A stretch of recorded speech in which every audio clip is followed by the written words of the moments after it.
देख रहे हैं JTV न्यूज और मैं हूं आपके साथ आयुषी सिंह। आइए रुक करते हैं JTV न्यूज पर देश प्रदेश की तमाम ताजा खबरों पर।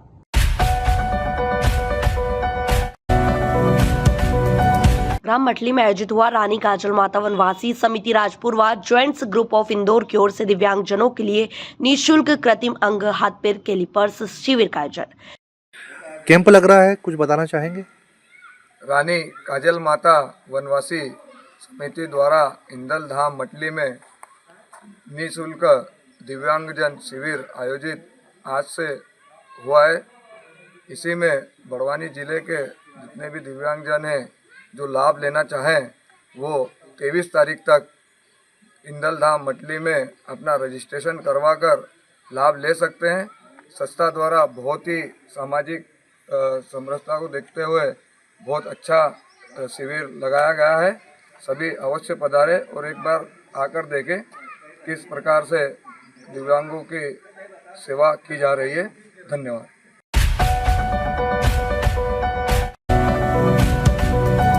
अभिया मामले में संजय राय को दोषी घोषित करने के बाद नॉर्थ बंगाल मेडिकल कॉलेज में फिर विरोध प्रदर्शन। रेप मामले में सियालदाह कोर्ट ने संजय रॉय को दोषी करार दिया है।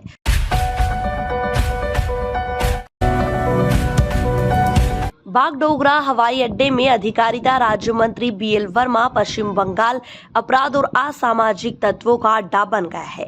इस राज्य में सरकार की मदद से एक के बाद एक भ्रष्टाचार किया जा रहा है। यहां शिकायत उपभोक्ता एवं खाद्य सुरक्षा, सामाजिक न्याय एवं अधिकारिता राज्य मंत्री BL वर्मा ने की थी। जलपाईगुड़ी में एक समारोह में भाग लेने के लिए बैकडॉग्स कि दिल्ली से उड़ान भरने से पहले केंद्रीय राज्य मंत्री ने हवाई अड्डे पर पत्रकारों से आमने सामने मुलाकात में राज्य सरकार पर जमकर हमला बोला।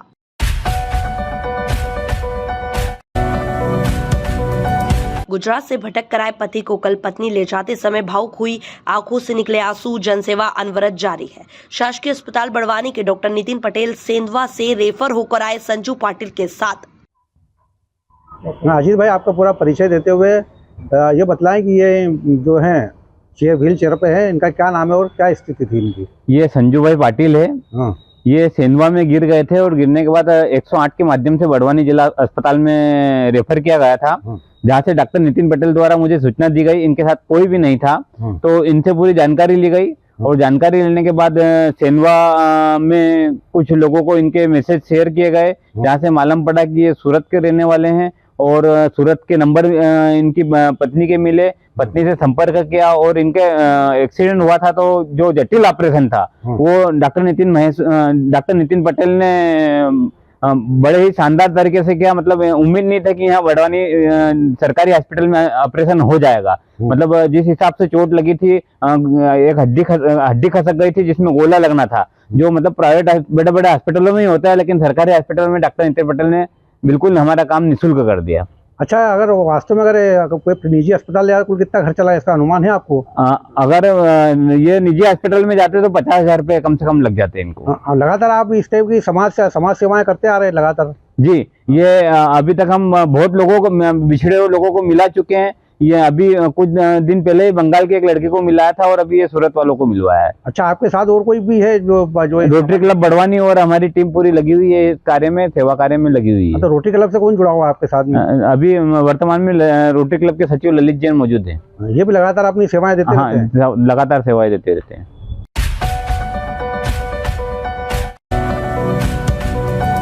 शासकीय कन्या विद्यालय परिसर में प्रेरणा उत्सव के तहत रानी दुर्गावती के जीवन पर आधारित नाट्य मंचन का हुआ आयोजन।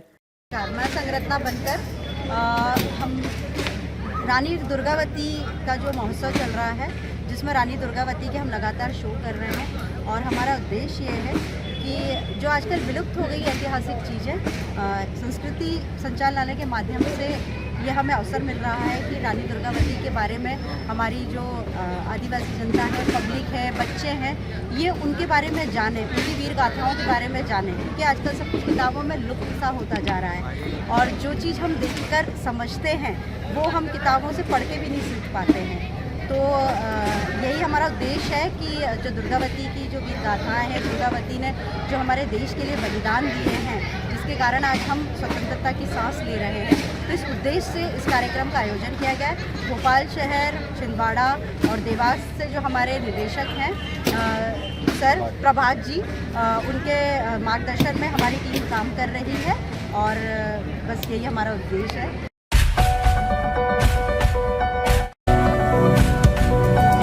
शुक्रवार रहा पानसेमल जनपद कार्यालय घेराव दिवस।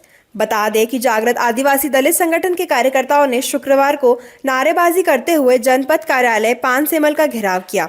घेराव का उद्देश्य था उपेक्षित परिवारों को वर्तमान में चल रही सरकार की योजनाओं का लाभ न मिलना और संगठन के कार्यकर्ताओं ने आरोप लगाते हुए कहा कि वर्तमान में संचालित मुख्यमंत्री जन कल्याण शिविर महज औपचारिकता है, इसमें वंचितों को लाभ नहीं मिल पा रहा है। क्या नाम है जीजा आपका? बूटी भाई। अच्छा, आज जनपद कार्यालय बहुत सारी महिलाएं इकट्ठी होकर आई है, क्या समस्या है? आज हमारी समस्या ते पोर्ची हमारा नाव नहीं जुड़ता, पोर्ची राशन कार्ड मोहनाज आधा लोग को मिलता, आधा लोग का मोहनाज नहीं मिलता। और दूसरी बात हमारी कैसे ते जॉब कार्ड हमारे मांग ते हमारा जॉब कार्ड गुजरात महाराष्ट्र हमारा लोग ठुकाने बाजरिया जॉब कार्ड हमारा बन जाए ते हम बाहर नहीं जाना पड़े, रोज लासावने बाद इना लिया मुझे मांग ली न्याय। अच्छा, जॉब कार्ड नहीं होने से हाँ, आप लोगों को यहाँ से पलायन करना पड़ता है गुजरात? हाँ, अच्छा, गुजरात ते हमारे ये जॉब कार्ड मिल जाए ते तार हमारा लोग नहीं भटके अतरा गाँव में। ये मुख्यमंत्री जन कल्याण शिविर नहीं लग रहे अपने ग्रामीण क्षेत्रों में? एक बात दी से तेता गाँव में काम नहीं खुलता हमरो। हाँ। चाचू कोई नहीं जाए, चाचू निया जा, चाचू पोरे जा, एरी साइन लाओ, पोरी साइन लाओ, कौन हमरो त्रिपोरिशन को नाम उतर लोग नहीं आवे नहीं ताम। ठीक से। हाँ।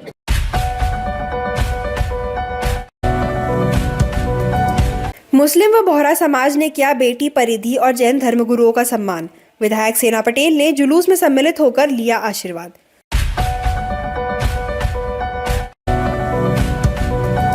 इंदौर में खजराना नाहर साहब सरकार रहमतुल्लाह अलैह का उर्स मुबारक 6 फरवरी 2025 से शुरू हो रहा है।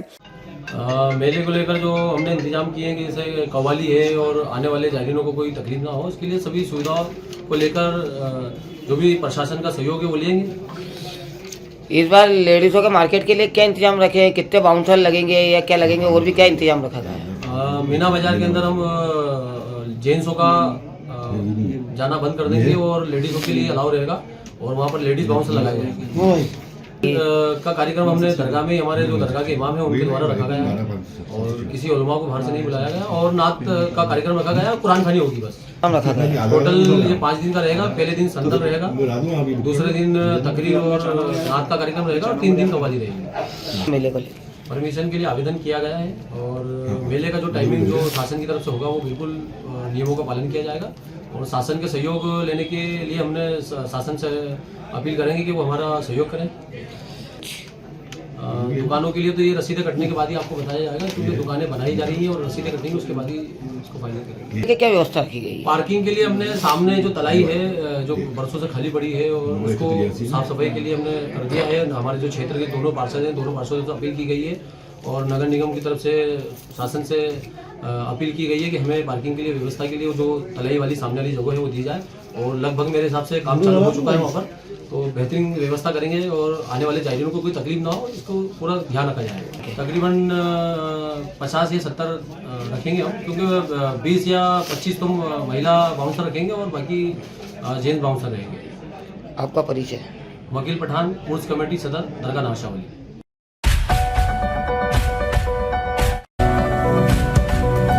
मध्य प्रदेश कांग्रेस अध्यक्ष जीतू पटवारी से मेरा बेहतर समन्वय है। अरुण यादव के सवालों का जवाब मुख्यमंत्री को देना चाहिए, ये बोले पूर्व मुख्यमंत्री दिग्विजय सिंह। और क्या बोले दिगी राजा, देखिए हमारी इस खास रिपोर्ट में। रहा है इसलिए उन्होंने मुझे आमंत्रित किया तो मैं आया। दिल्ली विधानसभा को लेकर चुनाव जिस तरह से तैयारियां हो रही है, कांग्रेस कितनी मजबूत स्थिति में है वहाँ पर? बात यह है, कांग्रेस पार्टी जो भी चुनाव लड़ती है मजबूती के साथ लड़ती है, विचारधारा के आधार पर लड़ती है और राहुल गांधी जी ने अपने वक्तव्य में सारी बातें साफ करी हैं और उसका असर भी हो रहा है। कुंभ में सर आप या राहुल गांधी, प्रियंका गांधी जी जाएंगे कि कुंभ में? ये अपनी अपनी आस्था का प्रश्न है। सर आपने बीटी कार्टन को लेकर शिकायत की थी और उस पर भी जिस तरह से कार्रवाई होना चाहिए वैसी नहीं हो पा रही। ऐसा है, माननीय केंद्रीय मंत्री विजय गोयल जी का मुझे पत्र प्राप्त हुआ था कि उसमें काफ़ी शिकायत मिली और काफ़ी सत्यता भी है। उन पर केस रजिस्टर किया गया है और उसकी जांच करके उनको दंडित किया जाएगा। उस पर मैं अभी राज्यसभा में प्रश्न भी पूछूंगा कि उस पर क्या कार्रवाई हुई। ऑर्गेनिक कॉटन को लेकर जिस तरह से कहा जा रहा है कि ये एमपी बहुत बड़ा स्कैम है, घोटाला है और मध्य प्रदेश नहीं देश को अंतर्राष्ट्रीय बाजार में बदनाम करने का कुटिल एक उदाहरण है, प्रयास है। खरगोन में कोई ऑर्गेनिक कॉटन की खेती नहीं करता, झूठे केस बनाए गए, सब्सिडी ली गई और उसका पूरे अंतर्राष्ट्रीय क्षेत्र में हमको ब्लैकलिस्ट किया गया। भोपाल गैस जो केस कांड हुआ है, केस कांड को लेकर जैसे अरुण यादव ने ट्वीट किया, आप क्या कहना चाहेंगे, आप क्या मानते हैं? देखिए, ये बात राज्य सरकार को हर परिस्थिति से जांच करने के बाद ही कुछ निर्णय लेना चाहिए। अब वहाँ क्यों भोपाल का जो कचरा था वो पीतमपुर में डालने का क्या औचित्य था, मैं नहीं समझ पाया। हाल ही में अभी एक मामला हुआ है, जो किसानों की सम्मान निधि का जो डाटा होता है वो डाटा खरगोन में पूरा लीक हो गया है और जगह जगह पहुंच गया है। देखा मैंने, वैसे पर्सनल डाटा लीक नहीं होना चाहिए। सर केस कांड का पूछा था मैंने, केस कांड जो हुआ है भोपाल में जो करोड़ों रुपए मिले, सौरभ वाला हाँ सौरभ शर्मा, पहली बात तो यह है कि सौरभ शर्मा एक साधारण सिपाही, अब ये बताया जा रहा है कि ये सारा सोना उसका है।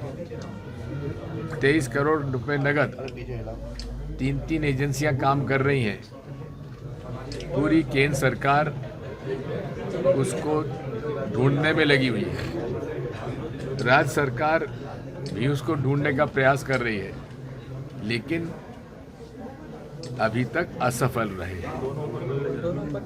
कहीं आज अरुण यादव जी ने बड़े अच्छे प्रश्न पूछे हैं 10, उसका उत्तर मुख्यमंत्री जी को देना चाहिए कि आखिर ये कहाँ है, और कुछ आशंकाएं उन्होंने व्यक्त की हैं, उस पर माननीय मुख्यमंत्री जी को ध्यान देना चाहिए।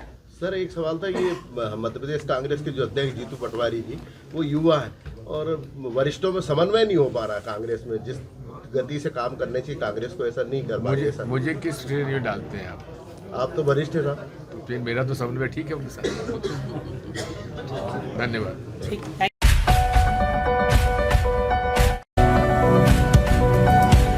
अवैध हथियारों की फैक्ट्री पर पुलिस की छापामार कार्रवाई, पिस्टलों के साथ आरोपी भी गिरफ्तार।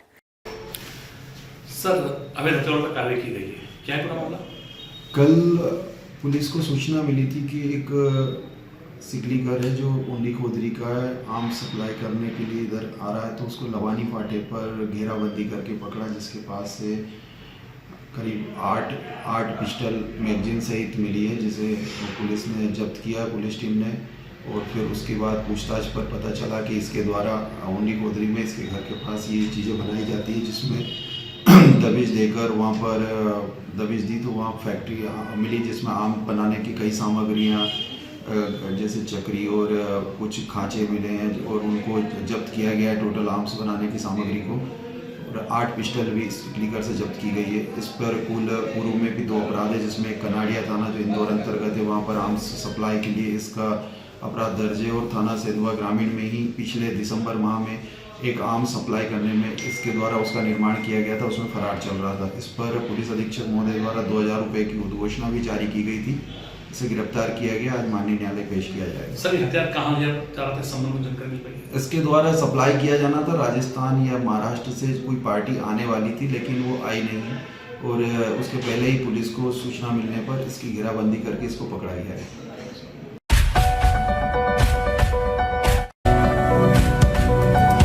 प्रधानमंत्री नरेंद्र मोदी के चर्चित रेडियो कार्यक्रम मन की बात के 118वें एपिसोड कार्यक्रम का सीधा प्रसारण जिले के अधिकतर बूथों पर कार्यकर्ताओं द्वारा आम जनों के साथ देखा और सुना गया।